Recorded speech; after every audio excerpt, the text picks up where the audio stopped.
할렐루야. 주님 안에서 만나 뵙게 돼서 너무 반갑고요. 무엇보다도 주의 몸된 교회를 어떻게 하면 이 시대에도 여전히 든든히 세워나가며 하나님의 나라를 확장시킬 것인가 함께 고민하는 우리 동역하는 이들이 모인 자리에 함께 할 수 있어서 제게도 굉장히 큰 축복이고 또 행복한 시간인 줄로 믿습니다. 같은 마음 가지고 우리가 하나님 맡겨주신 일들 감당하는데 바라기는 이 짧은 1시간의 강의를 통해서 서툴지만 제게 걸어가게 하신 길들에 대한 이야기를 나눠드리고 함께 또 목회 현장에 대한 고민들을 생각해 볼 수 있는 복된 시간이 되기를 바랍니다. 사실은 좀 민망합니다.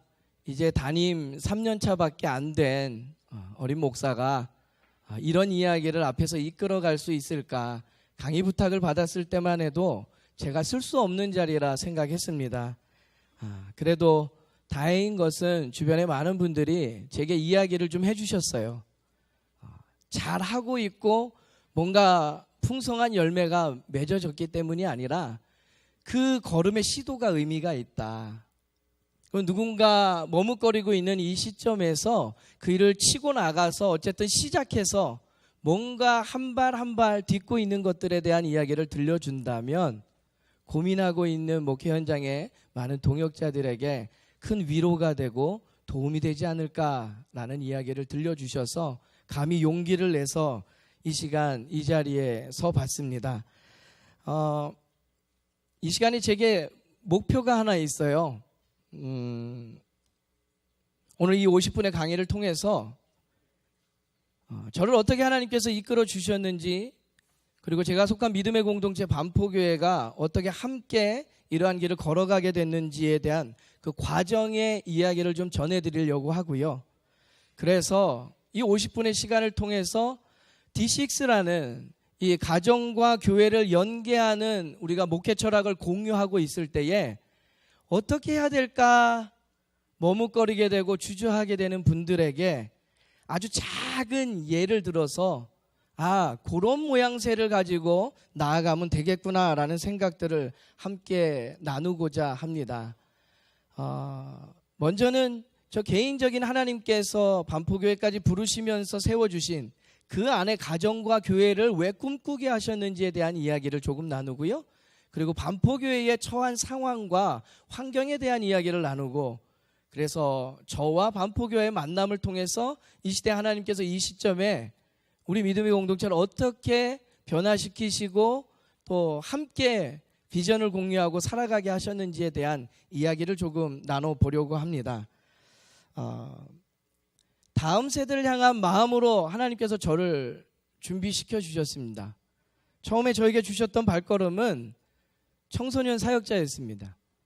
제게는 제가 중학교 때 예수님을 개인적으로 인격적으로 영접하면서 구원의 확신이 있었어요. 그리고 목회자로 부르시고 그 일 가운데서 저와 같은 사람이 하나님을 만났던 시절이라면 충분히 모든 영혼들이 가능하겠다라는 생각을 가지고 뛰어들었습니다. 98년도의 이야기입니다. 신대원을 다니면서 첫 교육부 사역자로 뛰어들었지요. 한순간이 제게 굉장히 기억이 납니다. 아이들하고 중등부 아이들하고 어울려서 너무 재밌게 잘 지내고 있었는데 어느 날 수요 예배였던 것 같아요. 조금 일찍 수요일 오후에 교회를 찾아 올라가는데 지하철에서 내려서 올라가는 그 길에 우리 중등부 학생 임원 둘이 저 앞에 걸어가고 있는 거예요. 아마 학교를 파하고 올라가고 있는 것이었겠죠. 제 마음에 너무나 반가워서 이 아이들을 부르면서 헐떡이면서 언덕을 따라 올라가고 있었어요. 그런데 거리가 가까워졌을 때쯤 이 아이들이 저를 인식하기 전에 제 귀에 들리는 여러 가지 방언 소리들이 있었어요.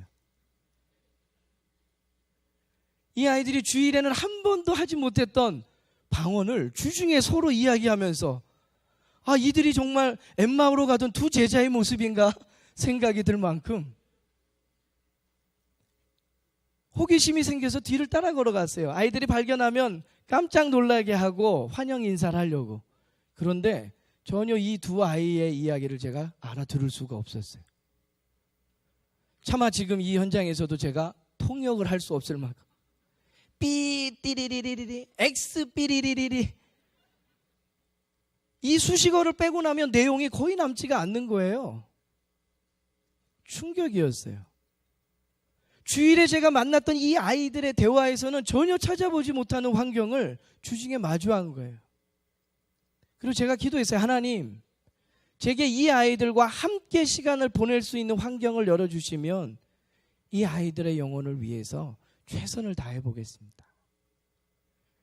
그리고 제가 신대원을 졸업할 때에 저에게는 교회라는 사역지가 아니라 학교라는 사역회장이 열려서 7년간 의정부에 있는 여자중학교에서 교목으로 섬기게 되었습니다. 그 짧은 그 두 아이와의 스치는 만남에서 그때 제게 들었던 생각이 오늘 우리가 D6가 주장하고 있는 그 내용이에요. 168분의 1. 일주일에 24시간, 그 168시간 중에 교회에서 보내는 1시간의 예배와 성경 공부로는 It's not enough. 충분하지 않다라는. 그런데 이 사인을 98년도, 그러니까 정확히 지금부터 20년 전에 아무것도 아닌 제가 충격 속에서 깨닫게 되었고, 그때부터 사실 한국교회는 교회 학교가 스쿨링 시스템으로는 이미 한계를 왔다라는 이야기를 했다라는 거지. 그리고 이것을 인식한 모든 이들이 연구하고 고민하며 지금까지 이 길, 이 현장까지 우리가 오게 된 것 아닌가라는 생각이 들고요. 그런 면에서 또 제 안에 오늘 이 시간이 너무 행복하고 감사한 것은 우리 론 목사님, 저는 경험치로 이 발걸음을 쫓아서 지금 오고 있었는데 몇 년 전 이 D6라는 것을 제가 소식을 듣게 된 거예요. 앞서서 이 걸음을 걸어가고 있는 사람이 있다는 것 얼마나 행복한지 몰라요. 함께 걸어가고 있는 여러분이 있다는 것도 얼마나 감사한 일인 줄 모르겠습니다. 홀로 이 길을 간다 하면 이 걸음이 맞나 싶기도 하고 이 발자국이 헛디뎌서 실족하지 않을까 두렵기도 한데 앞서 행한 사람이 있고 함께 걸어가는 이들이 있다는 것, 이것이 우리 안에 얼마나 큰 축복인지 모릅니다. 그래서 저는 지금도 가슴 뛰고요.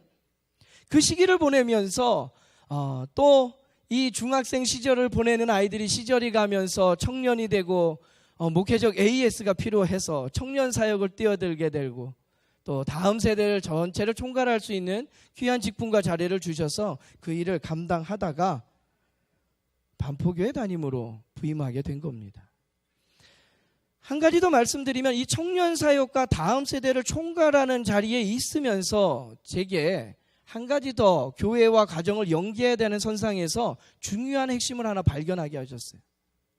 교회가 아무리 많은 일을 하고 교회 학교에서 엄청나게 은혜로운 것들을 준비하고 한다 할지라도 부모가 안 보내면 안 돼. 그리고 이곳에서 수련회에서 아이들이 눈물 꽂고 콧물 뽑고 주님 사랑합니다, 주님 위해 살겠습니다, 아무리 헌신을 했다 할지라도 삶의 자리로 돌아가서 가정으로 들어갔을 때 전혀 가정이 준비되어져 있지 않아서 도와주지 못하면 그 아이의 한 경험으로 끝나게 되고, 물론 하나님은 그 아이를 요셉처럼 결국에는 사용하시겠지만 그 과정이 너무나 험난하다는 거지. 그래서 깨닫게 된 것이 있습니다. 부모가 가정의 신앙교사구나. 이게 교회와 가정을 연계하는 사역의 핵심 중에 또 한 가지. 168분의 1 그 1시간 가지고는 모자랍니다. 그리고 부모가 가정의 신앙교사가 되어야만 이 항질의 양육이 일어날 수 있다라는 거죠. 그 환경 속에서 하나님께서 저를 반포교회로 준비시켜 주셨고요. 그리고 제가 이제 함께 평생을 살아가게 되는 반포교회의 상황을 조금 말씀드려야 될 것 같아요. 다음 세대의 사역이 필요한 목회 상황을 하나님이 터전으로 마련해 주셨다라는 거예요. 이 사실 속에서 한 가지 생각할 수 있는 것은 하나님은 상황을 통해서 우리를 이끄시는데 우리가 영적으로 민감하게 깨어서 반응하는 일이 목회적으로 너무 필요하다라는 거예요. 전통 속에서 그렇게 해왔기 때문에 그냥 이어가는 것이 아니라 그 환경 속에서도 여전히 우리에게 새롭게 하길 원하시는 하나님의 마음, 그 상황을 보면서 우리가 읽고 반응해야 되는 것 아닌가라는 생각을 해보게 됐고요. 반포교회는 이런 교회입니다. 1973년에 지금으로부터 45년 딱 지났습니다. 구반포, 이렇게 설명하면 좀 쉽게 아실 수 있을 것 같아요. 요즘 재건축으로 가장 핫한 아파트 단지예요. 그 단지 안에 아파트가 다 세워지기 전에 저 그림에 나오는 것처럼 천막교회로 교회를 시작했습니다. 그리고요, 그곳에 아파트 단지에 상가를 하나하나 확장하면서 교회를 40년 동안 이어왔어요. 40년 동안 반포 상가에 있던 교회입니다. 여러 가지 상황과 환경을 미리 유추해 보실 수 있어도 좋을 것 같아요. 그 환경 가운데 있다가 재건축이라는 이야기가 등장했는데 아쉽게도 종교 부지가 없다라는 것을 알게 됐어요. 너무 그런 거에 대해서 교회가 생각을 많이 못하고 있었던 거죠. 그래서 부랴부랴 10년 전에 교회가 무엇을 결정했냐면, 안 되겠다. 아파트 단지가 들어오더라도 우리가 교회를 새롭게 시작할 수 있는 환경이 주어지지 않는다면 반경 가까운 거리 안에서 터를 정하고 교회를 이전해야 되겠다. 재건축을 앞두고 종교 부지가 없는 걸 알고 교회를 새로 짓기로 시작해서 40주년 기념 예배당을 짓게 됩니다. 2015년 교회가 그 일을 감당하게 돼서 지금 여러분이 보고 있는 화면의 오른쪽에 새롭게 교회를 지어가게 됐지요. 여기서 한 가지 또 상황이 발생합니다. 조금 전 말씀드렸던 것처럼 저희 교회는 구반포 아파트 단지 안에 있던 교회인데, 교회가 종교부지를 가지고 있지 않아서 터를 옮기다 보니까 가까운 거리였지만 행정구역상으로는 방배동에 속한 교회가 되었다라는 거예요. 교회가 다 지어지고 리더십이 바뀌는 상황에 제가 부임을 한 겁니다. 교회가 40주년 예배당을 짓고 2년 만에 제가 부임을 했는데, 교회 안에 비춰지는 모습은 반포에서 방배로 이전한 모습에 대해서 어떤 영적인 해석이 하나도 들어가 있지 못한 상황이었다라는 거죠. 그냥 모든 교우들한테 물으면 돌아오는 대답은 종교부지가 없어서 교회 여기다 지었습니다. 행정적으로 또는 세상적으로 눈에 보이는 것 이외에 어떠한 반응도 피드백을 제가 받아볼 수 없는 상황이었어요.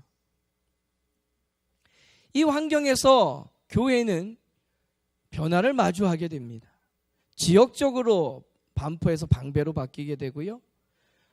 구반포에 어르신 세대만 있던 교회가 방배에 초등학교 2개를 가운데 끼고 들어서면서 젊은 세대에 대한 필요에 대해서 생각하기 시작했고요.